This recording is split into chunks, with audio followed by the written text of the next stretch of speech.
அண்மைச் செய்தி.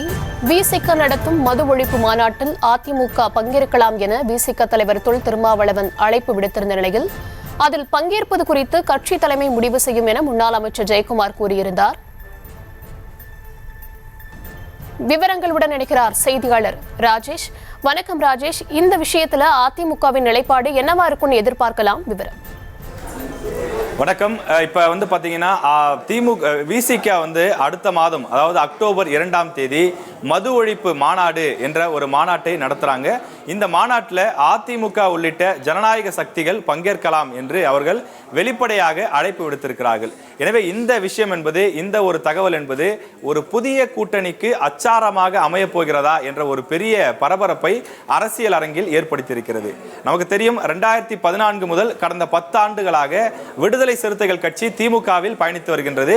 எந்த விதமான ஒரு சலசலப்புக்கும் இடம் தராமல் அவர்கள் நாங்கள் திமுக கூட்டணியிலே உறுதியாக இருக்கிறோம் என்று சொல்லி தொடர்ந்து பயணித்து வருகிறார்கள். கடந்த நாடாளுமன்ற தேர்தல், அந்த ஏப்ரல் மாதத்தில் நடைபெற்ற அந்த நாடாளுமன்ற தேர்தலில் கூட அதிமுக விசிகாவை உள்ளே இழுப்பதற்கு பலவிதமான பேச்சுவார்த்தைகளை முன்னெடுத்தார்கள். இன்னும் சொல்ல போனால் முன்னாள் அமைச்சர் ஜெயக்குமார் வெளிப்படையாகவே பேட்டி கொடுத்து அழைத்தார். விசிக எங்களுடைய கூட்டணிக்கு வந்தால் அவர்களுக்கு லாபம், திமுக கூட்டணிக்கு சென்றால் 2 சீட்டு தான் கிடைக்கும், அதிமுக கூட்டணிக்கு வந்தாங்க அப்படின்னா 4 சீட்டு கிடைக்கும், அவங்க வந்தாங்கன்னா லாபம் கிடைக்கும் அப்படின்னு சொல்லி பேசியிருந்தாரு. அதுக்கு பதிலடியா திரும்ப அவர் பதில் சொல்லியிருந்தாரு, இலவு காத்த கிளி போல யாரும் காத்திருக்க வேண்டாம், நாங்கள் திமுக கூட்டணியில் உறுதியாக இருக்கிறோம் என்றெல்லாம் கடுமையான காரசாரமான பதில்கள் எல்லாம் கொடுக்கப்பட்டு வந்தது. ஆனால் தற்போது திமுக கூட்டணியிலிருந்து சில கட்சிகள் வெளியேறும் என்று அதிமுக தொடர்ச்சியாக செய்தியாளர் சந்திப்புகளிலே சொல்லி வருகிறார்கள்.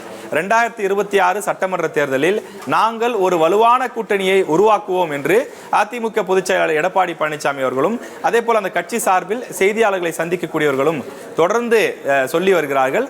அதற்கு வலு சேர்க்கக்கூடிய விதமாகத்தான் திருமாவர்களுடைய இந்த ஒரு ஸ்டேட்மெண்ட் இருப்பதாக அரசியல் விமர்சகர்கள் கருத்து தெரிவித்து வருகின்றார்கள். இந்த மது ஒழிப்பு மாநாடு என்பது கிட்டத்தட்ட ஆளும் தரப்பிற்கு ஒரு நெருக்கடி தருவதாகவே அமையும் என்று சொல்லப்படும் நிலையில் அதில் அதிமுக பங்கேற்றால் அது கூடுதல் நெருக்கடியாக இருக்கும் என்றும் கருத்துக்களை முன்வைக்கிறார்கள்.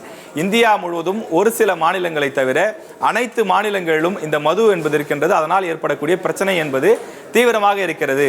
எனவே இந்த மது ஒழிப்பு மாநாட்டை மிக சிறப்பாகவும் தமிழகம் முழுவதும் ஒரு விழிப்புணர்வு ஏற்படுத்த வேண்டியது கட்டாயம் என திருமா குறிப்பிடுகின்றார். இந்த மாநாட்டுக்கு நீங்க யாரெல்லாம் அழைப்பு விடுக்கிறீங்க அப்படின்னு கேட்கும்போது, ஜாதியவாதிய சக்திகள், மதவாத சக்திகள், இந்த 2 பேருக்கும் இடம் கிடையாதுங்கிறாரு. வழக்கமா அவருடைய செய்தியாளர் சந்திப்புல பாமக பாஜக இருக்கக்கூடிய கூட்டணியில் நாங்கள் இடம்பெற மாட்டோம் என்பதுதான் அவர் சொல்லக்கூடிய ஒரு முக்கியமான ஸ்டேட்மெண்டா இருக்கும். இப்ப அதிமுக கூட்டணியில பாஜகவும் கிடையாது, பாமகவும் கிடையாது. அப்ப அதிமுகவுடன் அவர் இணைவதற்கான அந்த வாய்ப்புகள் அதிகமாகவே இருப்பதாக சொல்லப்படுகிறது. இந்த ஸ்டேட்மெண்ட் மிக முக்கியத்துவம் வாய்ந்ததாக பார்க்கப்படுகிறது.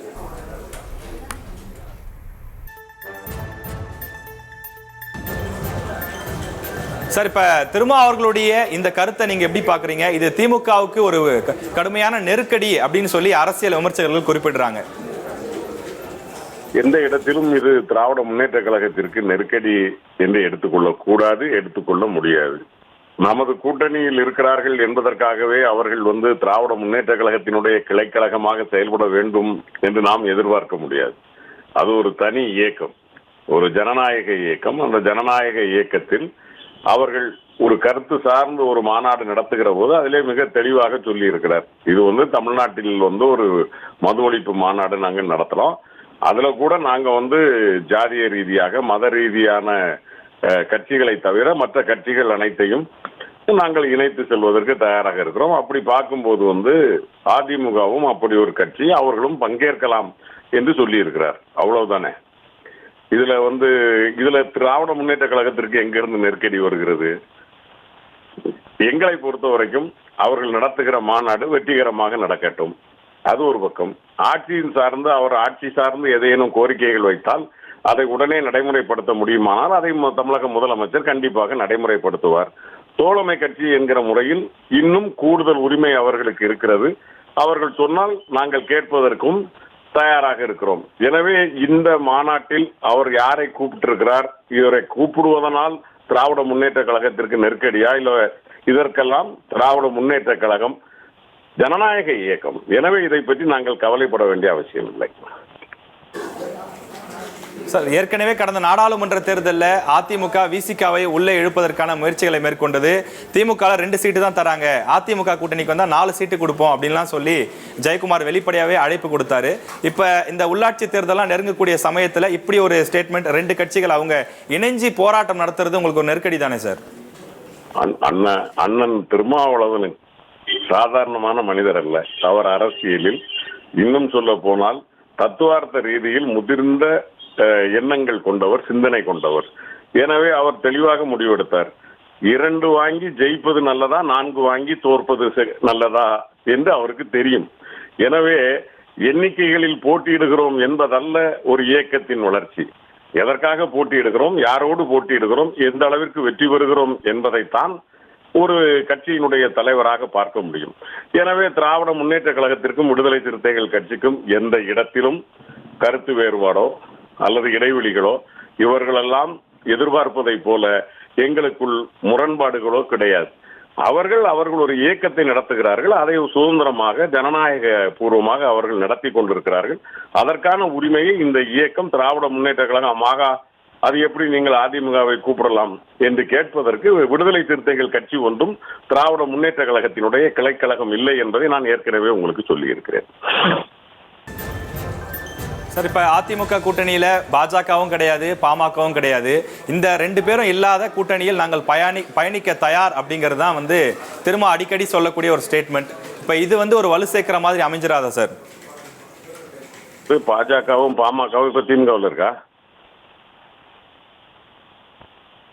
இல்ல, அவரு தலைவர் விசிக தலைவர் அண்ணன் திருமா சொல்லுவது பாமக பாஜக இல்லாத கூட்டணியில் இணைவோம் அப்படின்னு சொல்றாரு. பாஜகவும் பாமகவும் இப்ப திமுகவில் இருக்கா? 1. 2வது கேள்வி, அண்ணன் திருமாவிற்கு நன்றாவே தெரியும் பாஜகவும் அதிமுகவும் எந்த உறவில் உட்கார்ந்து கொண்டிருக்கிறது, எந்த நேரம் என்ன நடக்கும் என்பது அண்ணன் திருமாவிற்கு தெரியும். எனவே இது போன்ற தவறுதலான முடிவுகளை அல்லது தகுதித்த அரசியலை எல்லாம் அவர் புரியாதவர் அல்ல. எனவே நாங்கள் இதை பற்றி கவலைப்பட வேண்டிய அவசியம் இல்லை. அவர் மாநாடு வெற்றி பெற திமுக சார்பில் வாழ்த்துக்கள். இணைப்பில் உங்களுடைய தகவல்களை பகிர்ந்தமைக்கு நன்றி சார். செய்திகளை உடனுக்குடனும் துல்லியமாகவும் தெரிந்து கொள்ள சப்ஸ்கிரைப் பண்ணுங்க.